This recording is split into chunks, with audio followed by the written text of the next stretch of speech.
자, 이번 시간에는 급여 자료 등 회계 처리에 대해서 알아보도록 하겠습니다.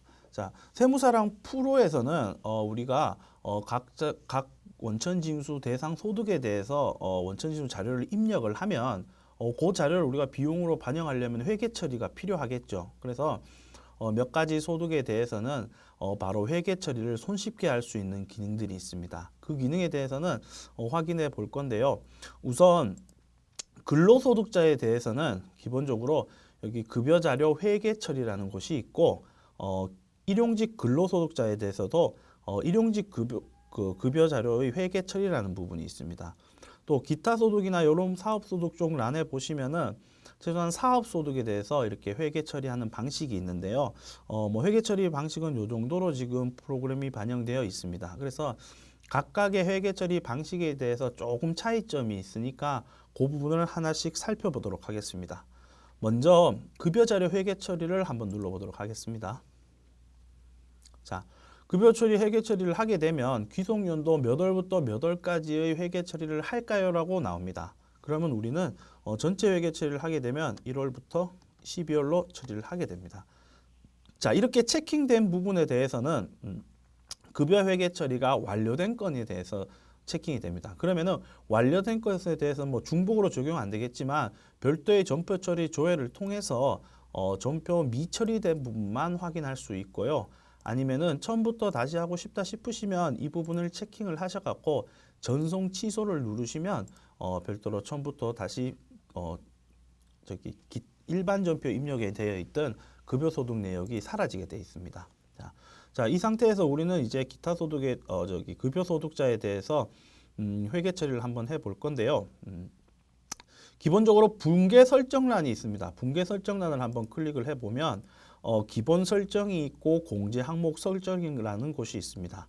자, 기본 설정에서 밑에 갈로를 보시면은 급여 항목 적용 시 1번 직접 입력을 선택을 하게 되면 모든 급여 항목에 동일하게 적용하게끔 돼 있고 계정별 합산 시 대변의 합산을 선택한 경우에는 공제 항목에 동일하게 적용되게 돼 있습니다. 뭐 이 부분은 뭐 그렇게 된다는 정도만 확인을 하시면 될 것 같고요.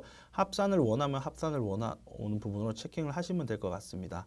자, 이렇게 해서 지급 월일 정도도 지급 월일을 입력을 하시면은 그 부분 돼 있고 그렇게 되지 않았을 경우는 기본적으로 우리가 신고했던 25일 날짜의 부분으로 아마 체킹이 될 것으로 보입니다. 그리고 공제 항목 설정이라는 것이 있는데요.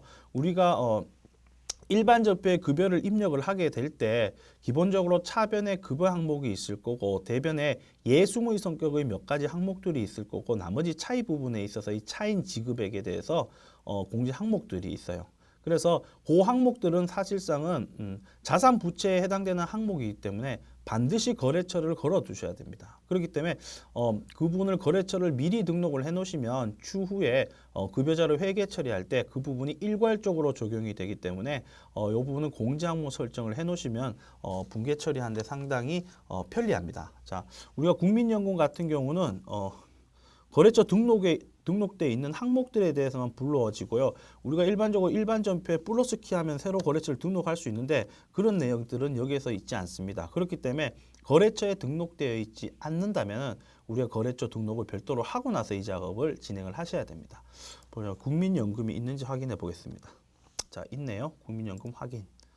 자, 항목 합산이라는 부분은 뭐 예를 들어서 건강보험 같은 경우에 보험료에 대한 합산을 하는지 안 하는지가 나와 있는 부분을 확인을 하시면 될 것 같고요.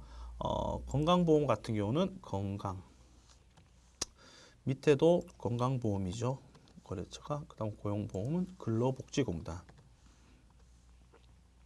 자, 세금이 발생될 때는 세무서. 자, 예수금은 시청, 구청. 자, 그 밖의 항목은 그 밖의 항목에 해당되는 부분이 있으면은 걸어두는 거고요. 이 부분을 이제 확인하셔 갖고 하시면 될 것 같습니다. 차인 지급액은 이 현금으로 지급하는 방법이 있고 뭐 일반적으로 미지급금으로 처리를 하고 뭐 우리 급여 같은 경우는 뭐 급여 정도로 처리를 해서 확인을 하시면 될 것 같습니다. 이렇게 정리를 다 하셨으면은 확인 부분을 누르시면 될 것 같습니다. 자, 체크 부분이 없어서 확인이 안 되는데요. 붕괴 설정을 하고 다시 한번 확인을 해 보도록 하겠습니다. 자, 이렇게 같은 경우는 별도의 지급일을 설정하지 않았기 때문에 우리가 지급 월일에 신고했던 1월 25일 날 지급한 것처럼 신고했던 부분에 따라서 이렇게 급여 처리가 반영이 될 거고요. 실질적으로 보시면은 각각의 그 공제 항목이나 비용 항목에 대해서 거래처나 이런 부분들이 등록되도록 자동적으로 반영이 되고 있습니다. 자, 우리가 일전에 사원 등록에서 설명드렸듯이 여기에서 붕괴 설정에는 공제 항목은 있죠. 공제 항목은 있는데 별도로 급여에 대한 계정 과목에 대해서 등록은 있지 않습니다. 없는 이유가 뭐냐면은 우리가 사원 등록에서 각각의 사원을 등록을 했었을 때 우리가 추가사항 입력에서 회계 처리할 직원 급여의 코드 번호를 입력하게 돼 있어서 각각 입력돼 있습니다. 입력이 돼 있기 때문에 이 코드 항목에 맞게끔 저절로 회계 처리가 생성되는 부분이기 때문에 이 부분에 있어서는 이렇게 설명 부분을 이해하시고 각각 인별로 급여 항목을 설정을 했기 때문에 거기에 맞게끔 정리가 됐다라고 보시면 될 것 같습니다. 이 상태에서 우리는 전표를 추가하면은 자동적으로 급여 처리가 됨을 알 수 있습니다. 자, 우리는 임금도 있고 또 있긴 하네. 그래서 이 부분을 처리를 하시고 나서 실무적으로는 반드시 각 계정별로의 인건비와 우리가 연말정산했을 때 신고한 인건비가 일치하는지를 확인을 하는 절차도 한번 거쳐야 됩니다. 그 일치하는 확인을 할 수 있는 방법은 손익계산서나 아니면 제조업과 명세서의 각각의 급여 항목과 상여 항목의 합과 근로소득에서 연말정산 추가 입력에서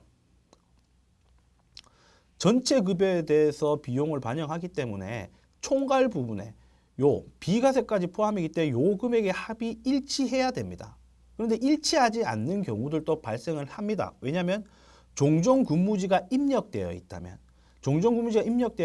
그 부분의 금액을 빼면은 우리가 손익계산서나 기타 제조원가 원세서의 급여 항목과 일치해야 됩니다. 그러니까 일치하는지의 항목을 반드시 확인을 할 필요성은 있습니다. 지금 안기부시 같은 경우는 종종 근무지가 있기 때문에 나머지 분들은 종종 근무지가 별도로 나타나지 않죠. 그래서 안기부시에 있는 3,080만 원을 뺀 요 두 개의 합에 이 두 개의 합에서 3,080만 원을 뺀 금액이 인건비로 신고가 돼 있어야지 우리가 회계 처리가 정상적으로 처리되는지를 알 수 있겠고요.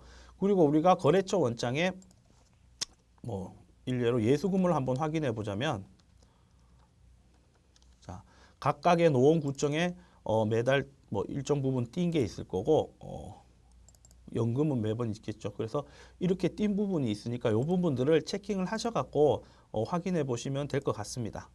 자, 그리고 이렇게 설정이 된 부분에 있어서 별도의 회계 처리나 이런 부분이 잘못되거나 실수한 부분들이 있다면은 또 다시 각각에 해당되는 거에 체킹을 하셔서 전송 취소를 누르시면 별도로 이때까지 붕괴한 회계 처리가 다 삭제가 됩니다. 그래서 그 부분을 아시면은 급여 자료 회계 처리하는데 좀 수월하게 진행하실 수 있을 것입니다. 자, 그다음 일용직 급여 자료 입력이다. 일용직 급여 자료의 회계 처리 입력도 마찬가지로 보시면 되는데요. 기성 요월이나 지급 요월에 대해서 지급할 수 있는데 1월부터 12월 부분에 있어서 확인을 해보겠습니다. 자, 일용직은 한 건밖에 없었는 것 같네요. 전표 발생일이라는 게 있고 적요 부분이나 이런 부분이 있습니다. 기본적으로 적요 설정 부분에 있어서는 적요 항목을 동일 사용할 건지, 이 부분에 동일 사용할 건지 부분이니까 확인을 하셔서 선택을 하시면 될 것 같고요. 기본 계정 설정은 기본적으로 원래 일용직 같은 경우에도 우리 상용직 근로자와 마찬가지로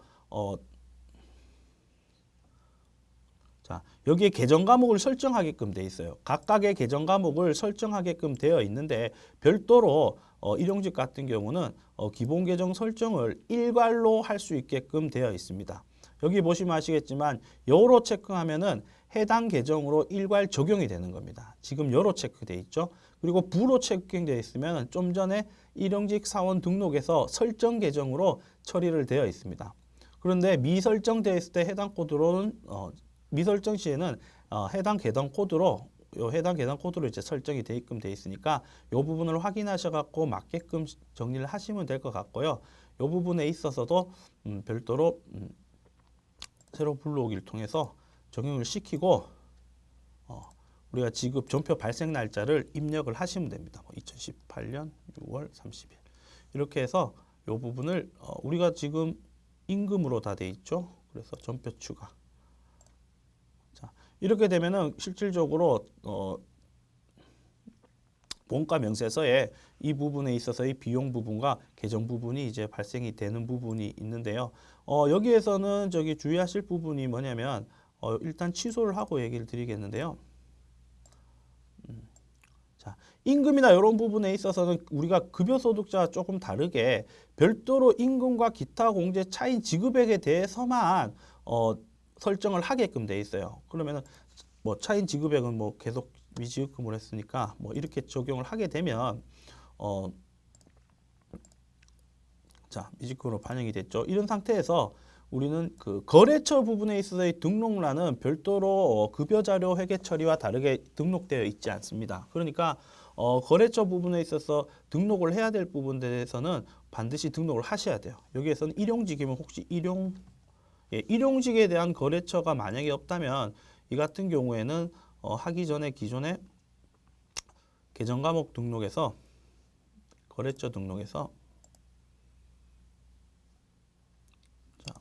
819 일용직 급여 뭐 이 정도로 치시고 819였나요? 819를 치면 이렇게 코드가 생성됩니다. 고용보험이야 근로복지공단이니까 이렇게 하고 소득세는 기존에 입력한 게 있으니까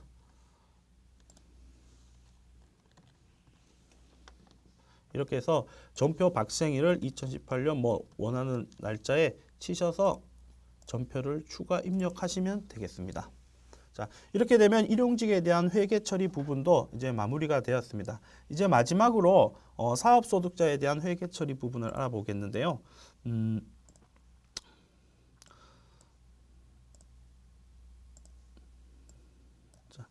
사업소득자의 회계 처리는 사업소득란에 사업소득자 회계 처리라는 부분이 있습니다. 이 회계 처리를 클릭해 보시면 마찬가지로 지급연월이라서 확인을 할 수 있게끔 돼 있고 거기에 맞춰서 전표를 불러오게 돼 있습니다.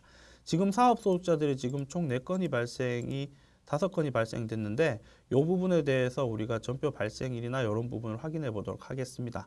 자, 기본적으로 전표 발생일은 일단 분계 설정을 하기 이전에 이 지급 연도를 불러오기 전에 먼저 분계 설정을 먼저 해야 되는데요. 분계 설정을 하게 되면 사업소득자의 계정 과목을 어떻게 할 거고 거래처는 어디로 할 건지 그리고 미지급금 뭐 저기 차인 지급액은 현금으로 할 건지 어떤 걸로 할 건지를 각각 선택하게 돼 있습니다. 뭐 분명 여기에서도 우리가 사업소득이라고 저기 뭐 등록이 안 돼 사업소득이라는 거래처명으로 등록이 안 돼 있다면은 우리가 기본적으로 먼저 거래처에 등록에 가서 사업소득 뭐 이 정도로 해서 거래처를 한 개 걸어 놓습니다. 그리고 나서 뭐 해당되는 뭐 지급수수료에 해당된다면 지급수수료를 넣고 뭐 일반적으로 비용은 거래처를 걸어 놓지 않으니까 미지급금에서는 사업소득 사업소득 클릭하고 소득세는 세무서 지방소득세는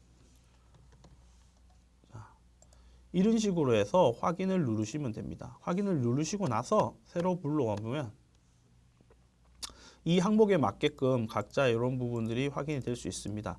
전표 발생일은 별도로 수정이 가능하니까 전표 발생일은 수정을 하거나 아니면 생성 부분에 있어서 확인을 하시면 될 것 같고요.